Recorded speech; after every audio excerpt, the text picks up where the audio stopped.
quiero entrar de lleno a la palabra Zacarías, libro de los profetas menores.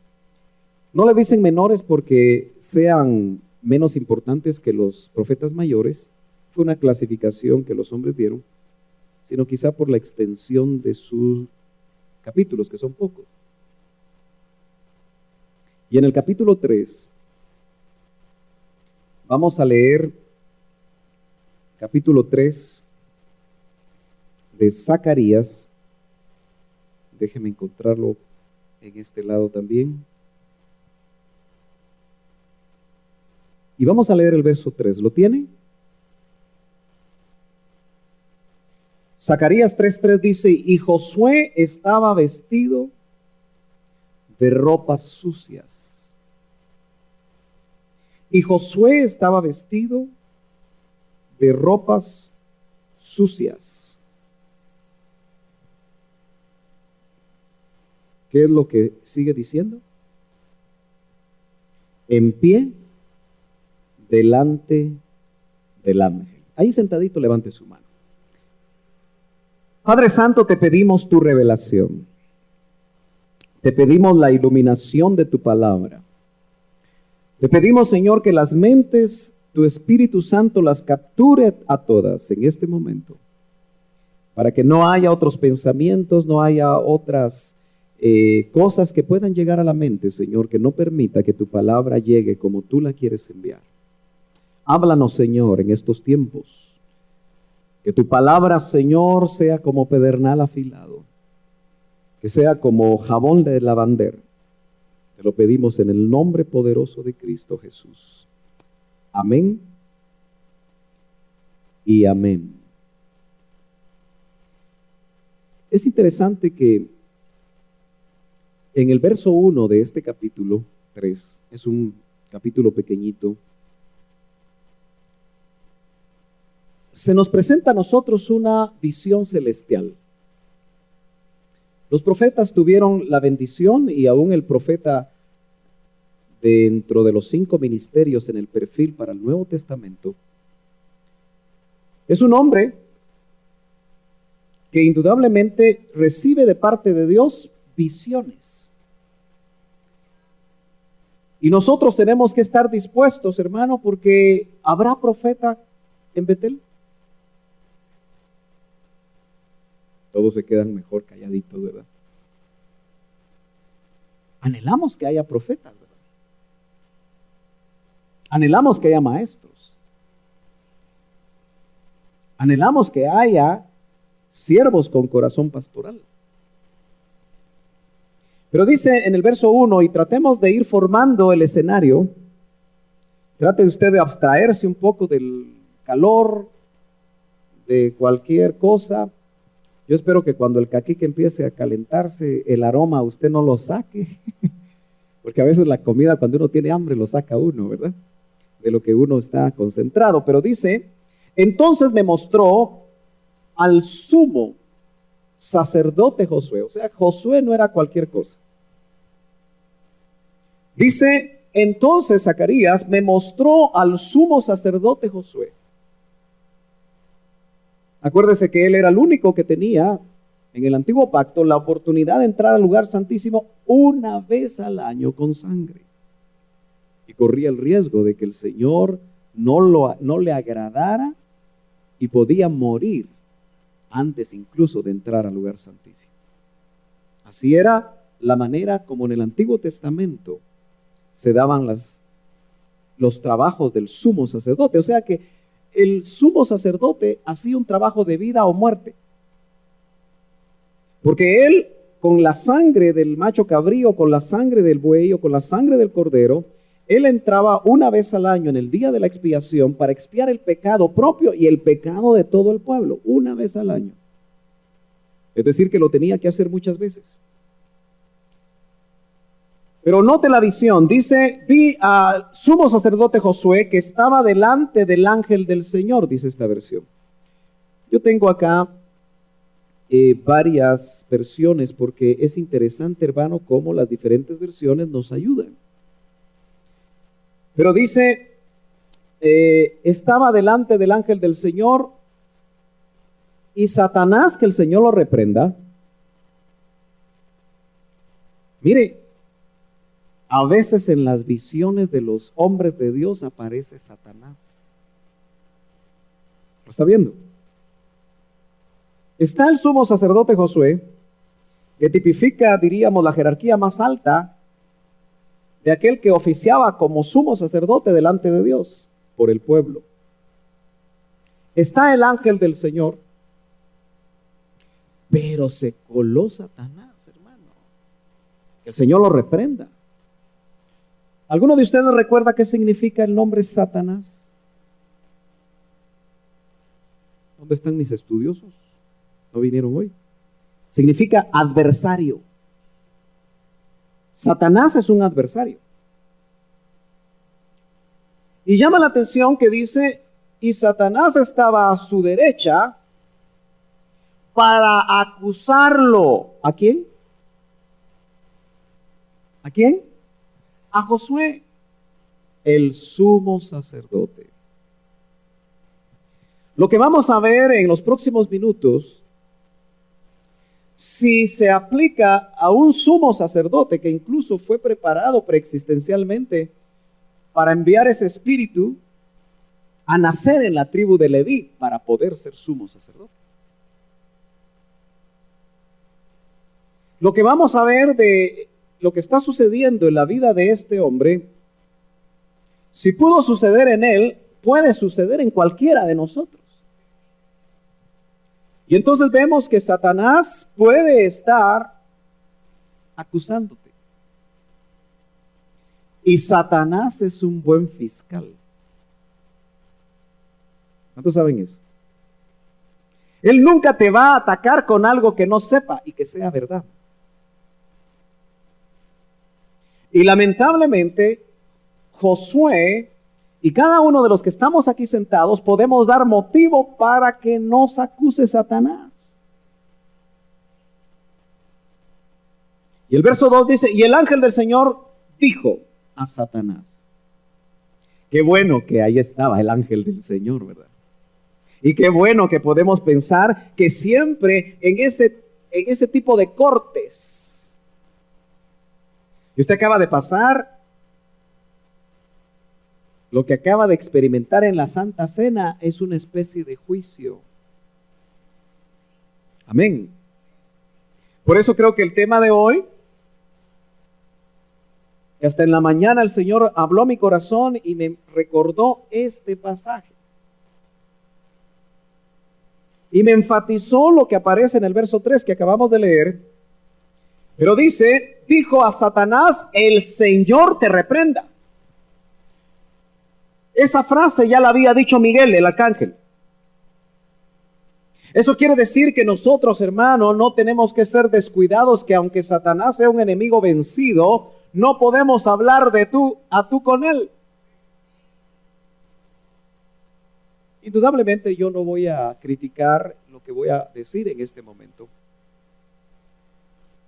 Pero hermano, he visto cosas que hasta el día de hoy se siguen cumpliendo. Entonces, hermanos, no podemos hablar de las glorias caídas sin darnos cuenta que hasta el ángel del Señor, dice, el Señor, siempre se invoca uno mayor, te reprende. Ni siquiera el arcángel Miguel, que estaba al mismo nivel jerárquico, porque parece ser que hasta que Satanás no se ha echado en el lago de fuego, en el juicio final, aunque esté caído, como que en el cielo se respetan las glorias. Entonces me parece que muchas veces no tenemos la claridad de la enseñanza que la Biblia nos quiere trasladar,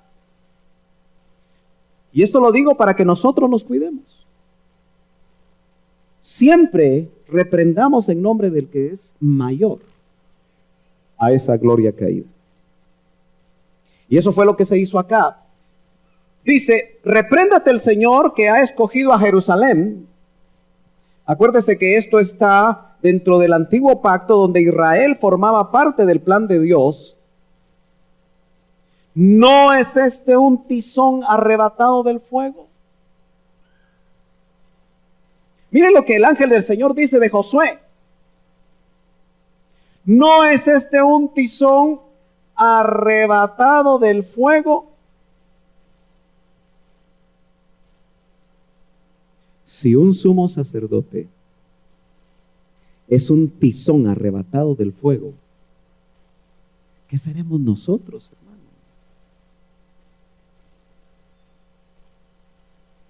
Es que el Señor ha tenido misericordia de nosotros, hermano. Por eso yo cada vez que veo a un hermanito hinchado, ay, digo yo,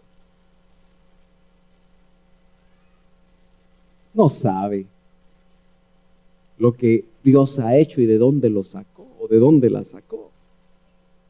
Entonces es interesante que dice la Escritura, ¿no es este un tizón arrebatado del fuego?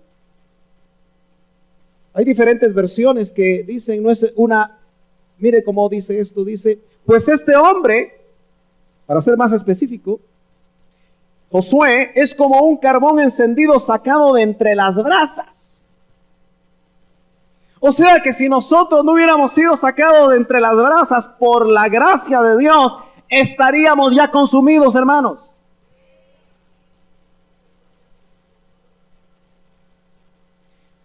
Pero lo que me llama la atención es cómo estaba vestido el sumo sacerdote. En el verso 3, ¿qué dice su Biblia?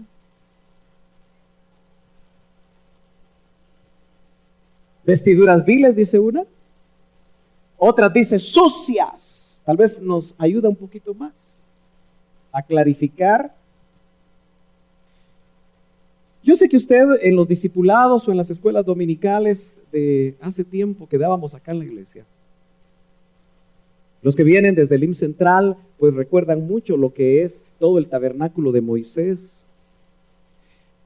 Aquellos que han estudiado y se han animado porque quieren servir mejor al Señor y han estudiado un diplomado en la Universidad del IMSS, que se da aquí en Guatemala, aquí en esta congregación, han podido ver con mucho detenimiento las vestiduras sacerdotales del sumo sacerdote. Y realmente las vestiduras del sumo sacerdote cuando entraba a oficiar eran magníficas. Había oro por todos lados. Entonces es difícil poder darse cuenta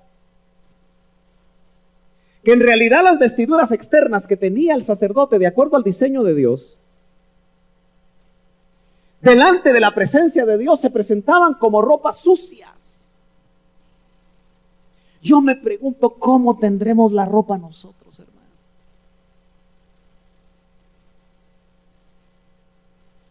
Esta es una mañana para que nosotros reflexionemos.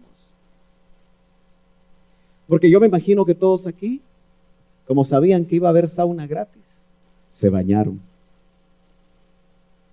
Porque si no se bañaron, tienen más calor. Y ninguno de ustedes se puso una ropa sucia, ¿o sí? Bueno, tampoco me va a decir si se la puso o no, ¿verdad? Pero todos nos pusimos una ropa limpia. ¿Verdad que sí? Y cuando salgamos de esta sauna, pues nos vamos a ir a bañar otra vez. ¿Verdad que sí? Y nos vamos a volver a cambiar. Pero indudablemente, lo que la escena, porque es una escena celestial, es una visión que le están dando al profeta. Como mira a este ministro es con ropas sucias. Hermano, eso indica la vulnerabilidad nuestra. ¿Se acuerda que el mensaje a la iglesia de Sardis, yo lo aprendí de memoria porque mi pastor lo repetía una y otra y otra y otra vez?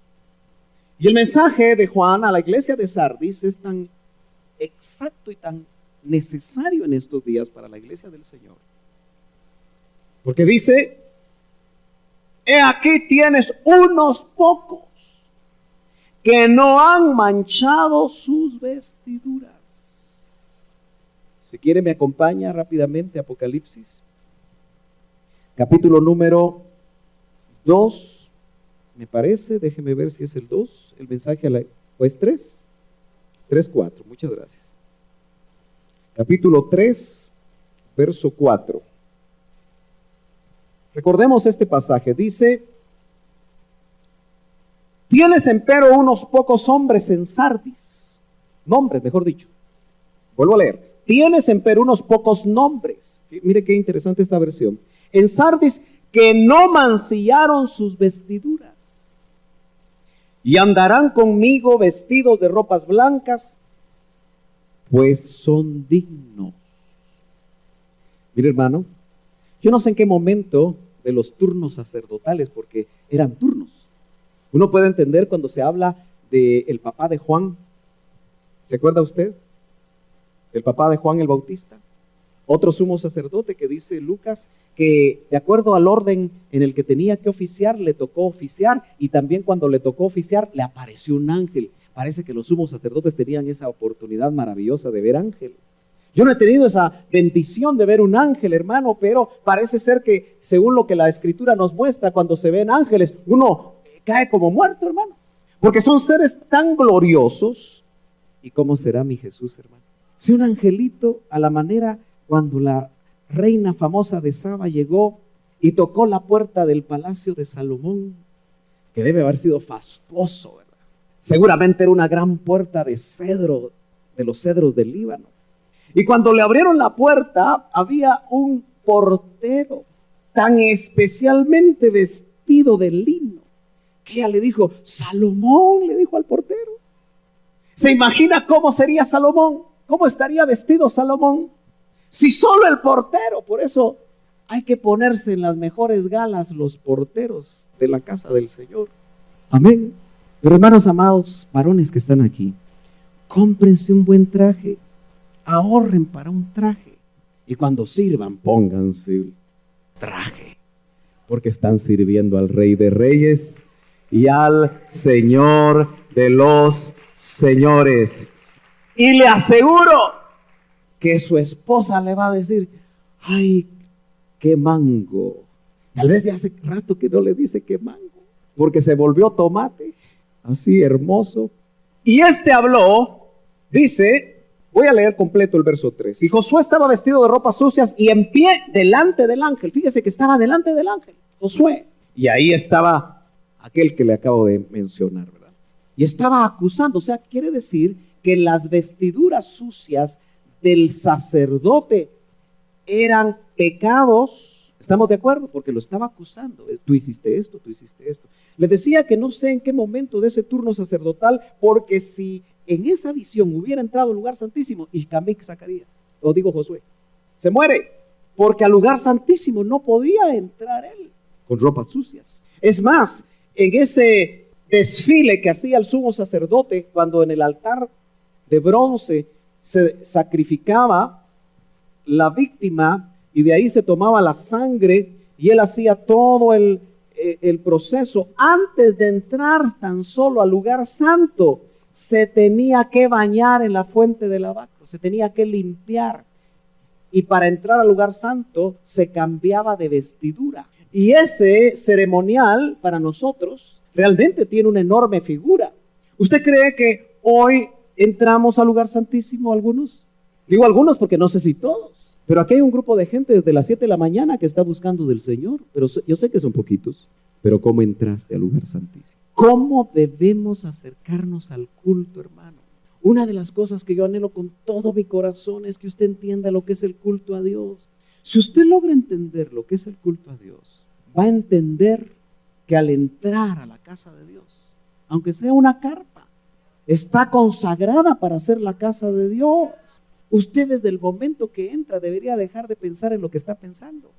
Dejaría de estar platicando cuando platica, porque aquí está el santo de los santos. Aleluya. Al que le venimos a rendir culto. Amén. Por eso es tan delicado cuando hacemos otras cosas, cuando está el culto a Dios, ¿verdad? Porque lo que estamos diciendo es: no me interesa tu culto, Señor. A mí lo que me interesa son otras cosas. Y habló el ángel, verso 4, y dijo a los que estaban delante de él. Note, a los que estaban habla en plural, porque parece que había más personajes ahí. Quitarle las ropas sucias. Mire qué maravilloso eso. ¿Quiénes serían los que estaban ahí y que tenían la capacidad de quitarle a Josué las ropas sucias. Hoy nosotros sabemos que es el Espíritu Santo el que está continuamente hablándonos para que nosotros nos dejemos limpiar con la sangre del Cordero. Algo que hicimos hoy si lo hicimos bien. Quitarle las ropas sucias, como aquel pródigo, ¿verdad? Ese pródigo, disculpe que use esta palabra fuerte, pero llegó hediondo a cerdo. ¿Sabe qué es lo maravilloso? Que en la casa de Dios, aunque vengamos con olor a cerdo, el Padre nos está esperando con los brazos abiertos. Como lo hizo con el pródigo. Por eso, si pecaste, no dejes de tomar la Santa Cena. Arrepiéntete, pide perdón, derrama tu corazón delante de la presencia de Dios y entra a la casa del Padre y deja que Él te abrace. Hermano, qué maravilloso es el corazón de Dios. Yo difícilmente abrazo a alguien que huele a cerdo, hermano. Qué olor más feo, ¿verdad? Yo no sé por qué nos gustan tanto los chicharroncitos, ¿verdad? O a usted no, especialmente esos de Jutiapa, hermano. Me gustan tanto que cuando me los sirven, cuando voy a Jutiapa en el desayuno, me como los chicharrones en el desayuno, hermano. Recién saliditos. Aleluyita. Pero yo sé que ahora hay granjas de cerdos que son hasta de piel media rosadona, ¿verdad? Unos grandes animalones. Pero quizá porque a mí me quedó una memoria del chiquero que tenía mi abuelita. Y a los cerdos, ¿qué se les da de comer? La basura se les da de comer, ¿verdad? Y lo peor es que estos cerdos cuando andan en los pueblos, así en las veredas, hasta comen otras cosas raras. Y no sé cómo le hacen, pero procesan todo y qué rica la carne, ¿verdad? Quitarle las ropas sucias. La orden que el Señor quiere dar, si tú estás dispuesto esta mañana, es que te quiten la ropa sucia. Pero no sé cuántos están dispuestos. Tal vez ya le gustó el olorcito. Hay pecados que huelen mal, pero podemos estar contentos con el olorcito. Y a él le dijo, note, a los servidores, que en este caso son servidores celestiales, les dice, quitarle la ropa sucia. Hay una versión que cuando se refiere a ellos, a estos servidores en el verso 8, me voy a adelantar un ratito para poder explicar esto, dice, escucha ahora Josué sumo sacerdote, tú y tus compañeros que se sientan ante ti, que son hombres de presagio. ¿Cómo dice su versión? ¿Son hombres? Simbólicos. Déjeme ir a ese verso rapidito, por favor. Estamos en Zacarías capítulo número 3, por si usted acaba de llegar o se acaba de sintonizar. Pero veamos el verso 8. Hay algunas versiones que hablan de que son hombres proféticos. Por eso dice hombres de presagio. Si vemos todo el contexto, los que le quitan las vestiduras sucias a Josué parece ser que son hombres proféticos. Y yo lo entiendo bien. Y por eso cuando le digo que ojalá el Señor levante ministerios proféticos entre nosotros, es porque al ministerio profético le dan rayos X y empieza y entonces con los dones ellos pueden acercarse, porque si son maduros se van a acercar a la persona en privado, si son sujetos van a hablar primero con el ministro que está a cargo de la congregación y el ministro les va a dar el permiso. De repente el ministro junto con el profeta se van a sentar con la oveja y le van a decir, porque nos van a decir dónde está la ropa sucia. ¿Qué vamos a hacer cuando eso pase? ¿Usted quiere que pase? Yo quiero que pase. Los demás no quieren que pase, ¿verdad? ¿Qué está guardando por ahí usted? Pero esa ropa sucia se tiene que quitar. Y el Señor va a venir claramente a mostrarle a usted. Mire, hermano, ayer en la tarde hubo lavandería aquí. Señoritas siendo liberadas, hermano. Qué lindo. Pero también el Señor lo quiere liberar a usted. Yo no sé de qué, pero usted probablemente ya está empezando a saber dónde está la mancha, dónde está la suciedad. Volviendo al verso 4, dice, y a él le dijo, mira, he quitado de ti tu iniquidad. ¿Lo lee? Bueno, esta palabra la leemos en la Biblia y no siempre tenemos claramente el concepto de iniquidad. Los que estudian la etimología de las palabras, no le quiero dar una palabra de domingo, pero los que estudian el significado de las palabras, especialmente de idiomas antiguos, ven en esta palabra que se traduce iniquidad, que literalmente es lo torcido. Es más, me parece que en el hebreo antiguo, esa palabra parece como algo que se entorcha. Más o menos, dicen algunos de los estudiosos, como la figura de la hélice del ADN. Porque la iniquidad se mete ancestralmente y Dios visita la iniquidad de los padres hasta la tercera y cuarta generación. Eso significa que tú puedes tener y estar batallando con iniquidad que viene de tu tatarabuelo o tatarabuela. Imagínese usted cuando uno tiene que hacer el trabajo de limpiar vestiduras, a los pocos que se disponen a que les limpien las vestiduras en la administración, uno de repente encuentra que la tatarabuela era bruja.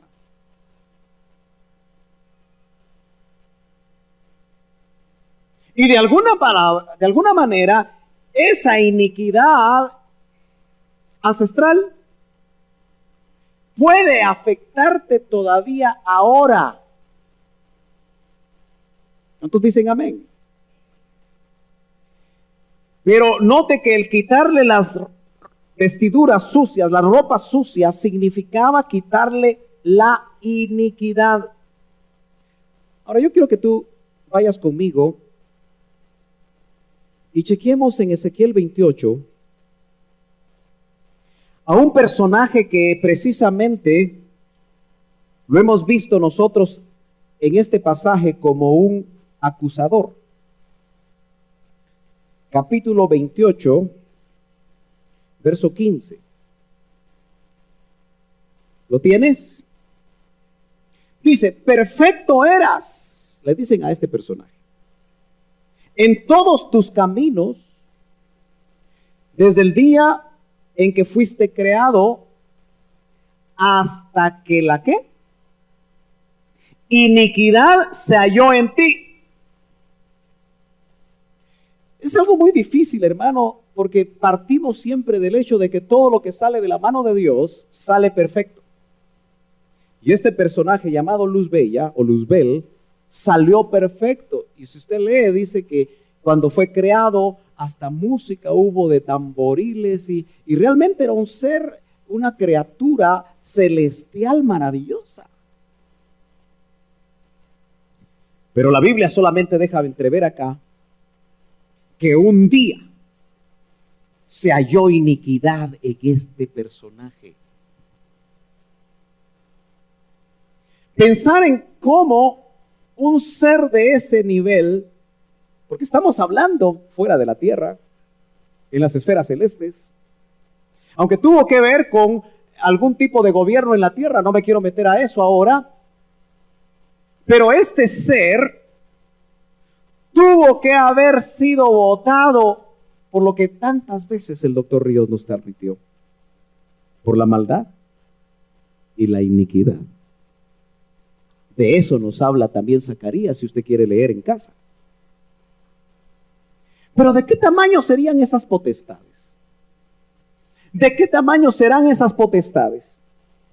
Que le metieron a esa creación iniquidad adentro. Y por eso ese personaje, seguramente con el anhelo de votar a Adán y Eva, cuando estaban en un ambiente perfecto, les mandó a un personaje luminoso, a un serafín, para que engañara a Eva y después también cayera Adán. Desde ese momento también se metió en la raza humana iniquidad. ¿Y qué es la iniquidad? Lo que está torcido. Y puede ser, se lo repito, trasladado de generación en generación. Hermano amado, si usted supiera lo que significa ser libre de ancestros, ser libre de contaminaciones ancestrales, usted se sometería más fácilmente a la posibilidad de ser libre, especialmente aquellos jóvenes que un día van a formar una familia. Porque tendrían la oportunidad de que sus generaciones estuvieran más libres de iniquidad. Si usted me acompaña a Éxodo 34, como no he predicado hace mucho rato, con ustedes pues, hasta que me digan que el caquique está listo. Ya está, me van a decir ahorita algunos. 34, capítulo 34, y verso número 6. ¿Lo tiene? Dice de la siguiente manera: entonces pasó el Señor de delante de él y proclamó: el Señor Dios, compasivo y clemente, lento para la ira y abundante en misericordia y verdad. Verso 7. El que guarda misericordia a millares, el que perdona ¿qué? La iniquidad, la transgresión y el pecado. Son cosas diferentes. Y que no tendrá por inocente al culpable, que castiga la iniquidad de los padres sobre los hijos y sobre los hijos de los hijos hasta la tercera y cuarta generación.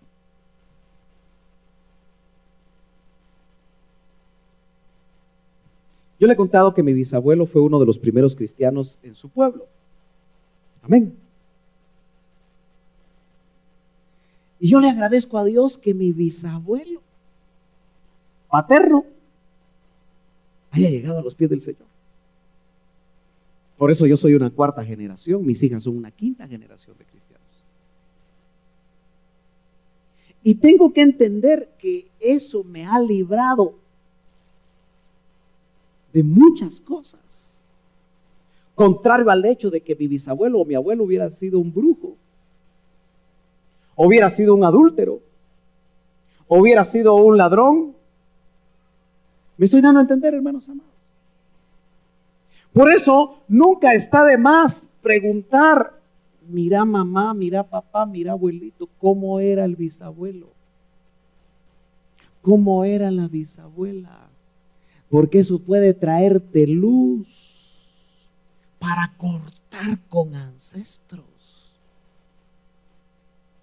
Porque Dios perdona la iniquidad. Hermano, la iniquidad realmente es mucho más grave que el pecado. Porque la iniquidad en el Nuevo Testamento se traduce como anomia en el griego. Y anomia es nomos ley. La A anticipada es sin ley. Eso quiere decir que las leyes de Dios,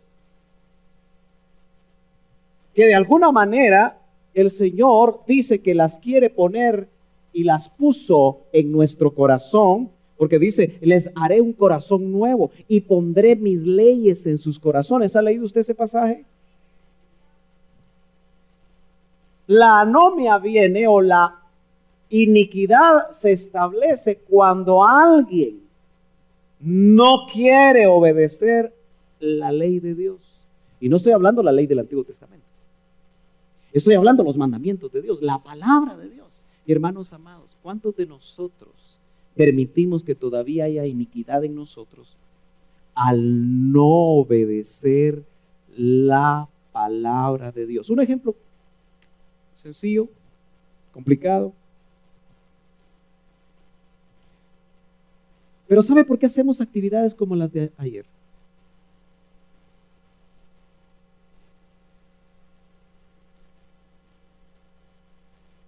Porque muchas jovencitas están peligrando a quedar embarazadas. Y ayer les desnudamos el perfil de los príncipes del desierto que asisten a las iglesias. Les establecimos las características de los príncipes del desierto para que los identifiquen. Porque aunque un príncipe del desierto que asiste a la iglesia ciertamente ha nacido de nuevo, está dando vueltas en el desierto.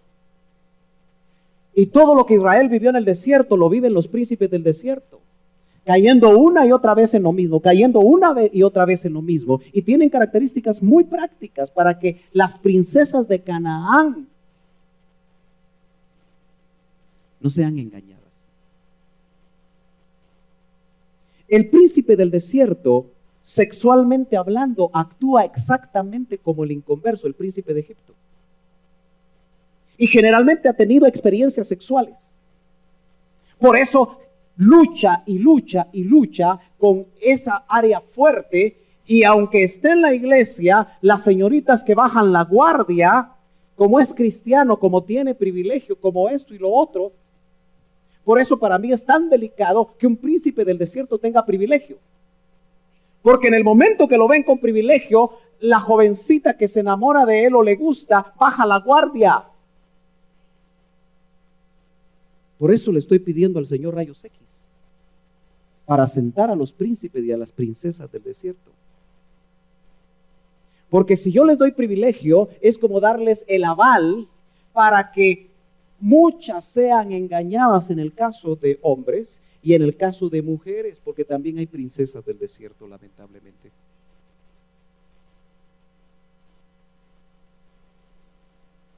Yo le explicaba ayer a mi esposa y le decía, sentí tanta ternura de ver a tanta jovencita cuyos papás no siempre las cuidan. Que a los papás les da guango con quién andan saliendo. No importa qué clase de persona sea. Pero en el momento que son embarazadas, porque tristemente muchas jovencitas en las iglesias, si no son embarazadas, tienen relaciones sexuales con sus noviecitos en las iglesias. Y por supuesto, eso es ropa sucia. Pero el problema es que he podido ver cómo la abuela fue embarazada antes del matrimonio, la madre fue embarazada antes del matrimonio y la nieta ya fue embarazada antes del matrimonio. Hermano, eso es iniquidad. Porque el principio de Dios y el mandamiento de Dios es que la jovencita se guarde para llegar virgen al matrimonio. Eso no es del Antiguo Testamento. Y por supuesto el varón, el joven, que hoy es iniciado sexualmente desde los 12, 13 años. La televisión, la pornografía y todo lo que sucede que está haciendo que los patojos, los jóvenes, estén tan afectados en esa área, no estén dispuestos muchas veces a ser sinceros y ser libres. Porque una jovencita que quede embarazada antes del matrimonio ya abrió la puerta de pecado sexual a la siguiente generación. Y eso es iniquidad. Y Dios visita la iniquidad de los padres hasta la tercera y cuarta generación. La buena noticia de esta mañana es que no importa qué iniquidad te haya sido trasladada de parte de tus ancestros, la sangre de Cristo tiene poder para limpiar y para cortar con todo eso que el Espíritu Santo nos quiere mostrar. Verso 5. Todavía tengo un tiempito. Después dijo que le pongan, dice esta versión, un turbante, otra dice que le pongan una diadema.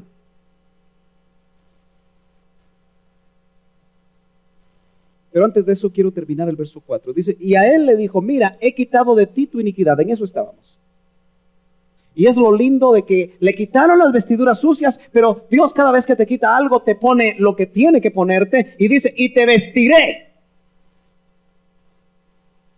Por eso necesitamos ministros que tengan de parte de Dios la capacidad para quitar las vestiduras sucias. Hermano, el trabajo ahora es muy complicado. A veces usted no me va a entender. Yo sé que usted me mira como un hombre cuadrado. Yo sé que muchas veces usted estará pensando, mejor busco otro pastorcito que alguien me dijo, ¿sabe qué? Es que usted se mete mucho, me dijo. Y yo sé que muchos aquí piensan que yo como pastor me meto demasiado. Pero hermano, yo quiero hacer bien mi trabajo delante de Dios. Yo podría ser un pastor que me hiciera el loco, como la mayoría de pastores lo hacen. Pero a mí me preocupa su vida, me preocupa su matrimonio, me preocupa su familia, me preocupa las prioridades que usted tiene, que no siempre son las de Dios. Me preocupa las manchas en las vestiduras. Pero mire, qué trabajo más difícil vestir a la novia. Pero hay ministerios que visten, dice, y te vestiré de ropas ¿de qué? De gala. Usted se imagina ahí el sumo sacerdote con ropas sucias, ropas viles, pero le quitan la iniquidad. Y es que cuando nos quitan la iniquidad, hay menos pecado en nuestra vida. Cuando nos quitan la iniquidad, hay más posibilidades de buscar la santidad. Que la búsqueda de la santidad debe ser algo que sale de aquí de adentro, hermano. Usted sabe que yo estoy en contra del concepto legalista que trata de obligar a la jovencita que se baje la falda si ya no se la quiere bajar. Que se sube el escote si no se lo quiere subir. Porque cuando nosotros, hermano, le decimos, y por supuesto los padres tenemos la responsabilidad de decirle a nuestras hijas cómo deben de vestirse y a nuestros hijos cómo deben. Yo quiero entrar de lleno a la palabra Zacarías, libro de los profetas menores. No le dicen menores porque sean menos importantes que los profetas mayores, fue una clasificación que los hombres dieron, sino quizá por la extensión de sus capítulos, que son pocos. Y en el capítulo 3, vamos a leer capítulo 3 de Zacarías. Déjeme encontrarlo en este lado también. Y vamos a leer el verso 3. ¿Lo tiene? Zacarías 3:3 dice, y Josué estaba vestido de ropas sucias. Y Josué estaba vestido de ropas sucias. ¿Qué es lo que sigue diciendo? En pie delante del ángel. Ahí sentadito, levante su mano. Padre Santo, te pedimos tu revelación. Te pedimos la iluminación de tu palabra. Te pedimos, Señor, que las mentes, tu Espíritu Santo las capture a todas en este momento, para que no haya otros pensamientos, no haya otras cosas que puedan llegar a la mente, Señor, que no permita que tu palabra llegue como tú la quieres enviar. Háblanos, Señor, en estos tiempos. Que tu palabra, Señor, sea como pedernal afilado, que sea como jabón de lavandero. Te lo pedimos en el nombre poderoso de Cristo Jesús. Amén y amén. Es interesante que en el verso 1 de este capítulo 3, es un capítulo pequeñito, se nos presenta a nosotros una visión celestial. Los profetas tuvieron la bendición, y aún el profeta, dentro de los 5 ministerios en el perfil para el Nuevo Testamento, Es un hombre que indudablemente recibe de parte de Dios visiones. Y nosotros tenemos que estar dispuestos, hermano, porque ¿habrá profeta en Betel? Todos se quedan mejor calladitos, ¿verdad? Anhelamos que haya profetas, ¿verdad? Anhelamos que haya maestros. Anhelamos que haya siervos con corazón pastoral. Pero dice en el verso 1, y tratemos de ir formando el escenario. Trate usted de abstraerse un poco del calor, de cualquier cosa. Yo espero que cuando el caquique empiece a calentarse, el aroma usted no lo saque. Porque a veces la comida, cuando uno tiene hambre, lo saca uno, ¿verdad? De lo que uno está concentrado. Pero dice, entonces me mostró al sumo sacerdote Josué. O sea, Josué no era cualquier cosa. Dice, entonces Zacarías me mostró al sumo sacerdote Josué. Acuérdese que él era el único que tenía en el antiguo pacto la oportunidad de entrar al lugar santísimo una vez al año con sangre. Y corría el riesgo de que el Señor no le agradara y podía morir antes incluso de entrar al lugar santísimo.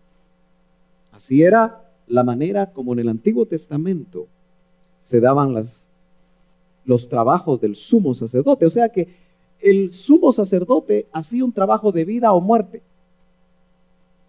Porque él, con la sangre del macho cabrío, con la sangre del buey o con la sangre del cordero, él entraba una vez al año en el día de la expiación para expiar el pecado propio y el pecado de todo el pueblo, una vez al año. Es decir, que lo tenía que hacer muchas veces. Pero note la visión, dice, vi al sumo sacerdote Josué que estaba delante del ángel del Señor, dice esta versión. Yo tengo acá varias versiones porque es interesante, hermano, cómo las diferentes versiones nos ayudan. Pero dice, estaba delante del ángel del Señor y Satanás, que el Señor lo reprenda. Mire, a veces en las visiones de los hombres de Dios aparece Satanás. ¿Lo está viendo? Está el sumo sacerdote Josué, que tipifica, diríamos, la jerarquía más alta de aquel que oficiaba como sumo sacerdote delante de Dios por el pueblo. Está el ángel del Señor, pero se coló Satanás, hermano. Que el Señor lo reprenda. ¿Alguno de ustedes recuerda qué significa el nombre Satanás? ¿Dónde están mis estudiosos? ¿No vinieron hoy?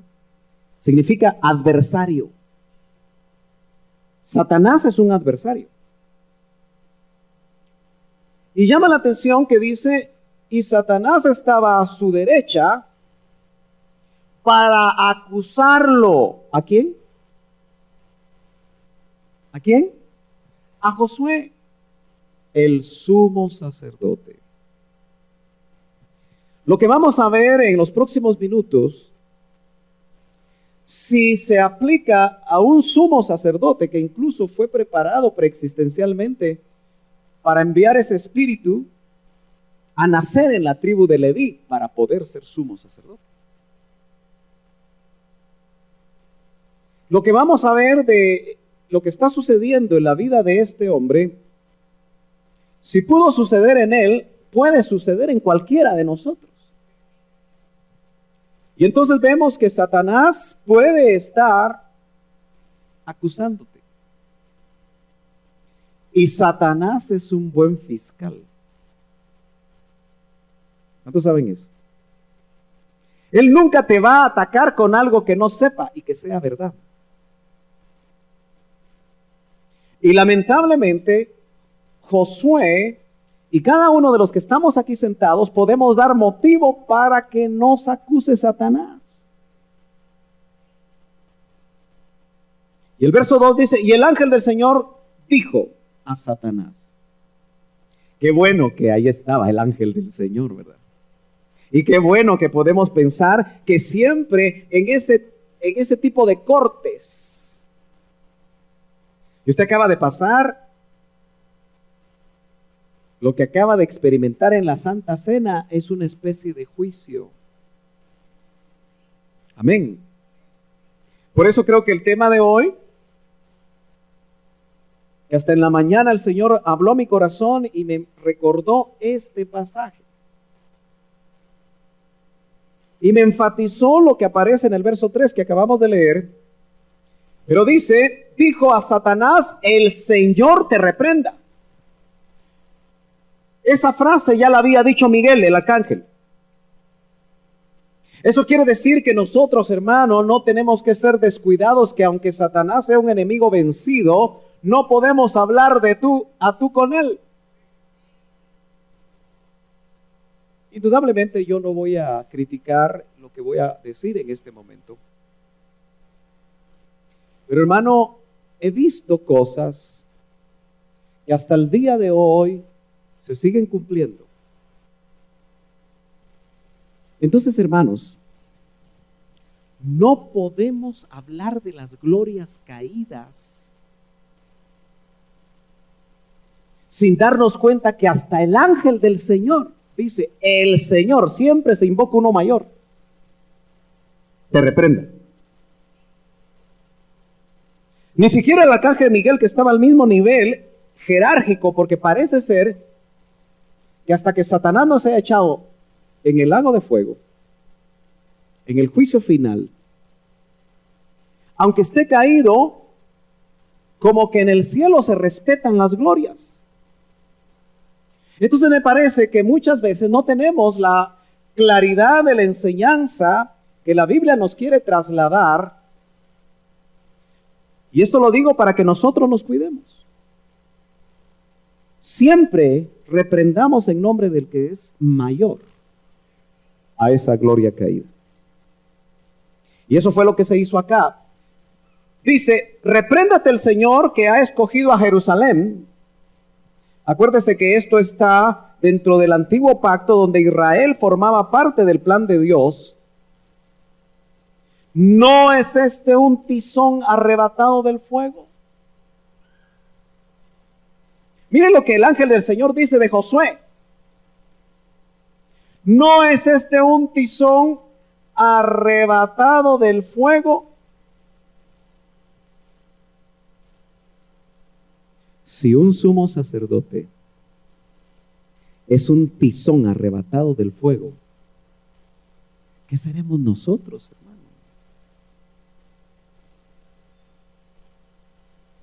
Es que el Señor ha tenido misericordia de nosotros, hermano.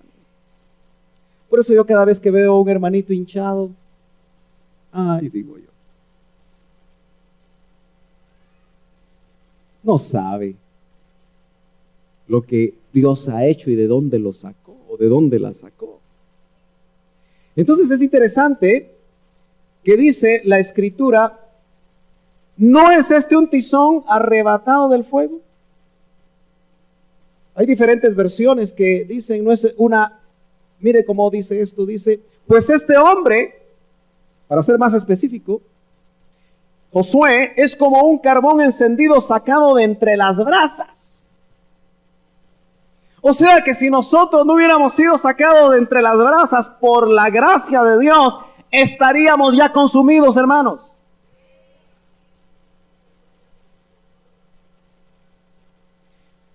Pero lo que me llama la atención es cómo estaba vestido el sumo sacerdote. En el verso 3, ¿qué dice su Biblia?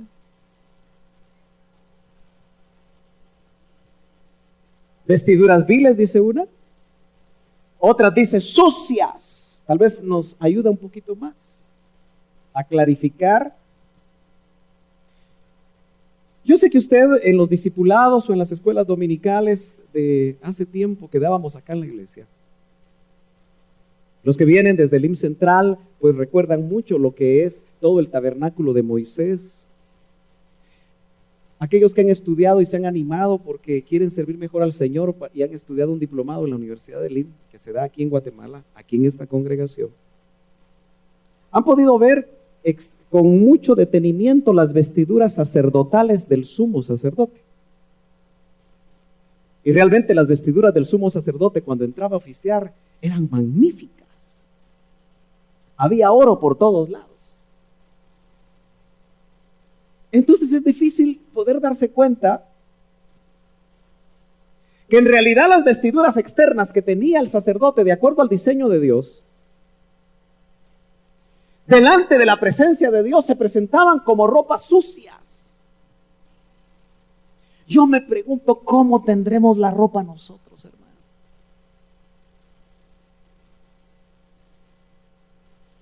Esta es una mañana para que nosotros reflexionemos.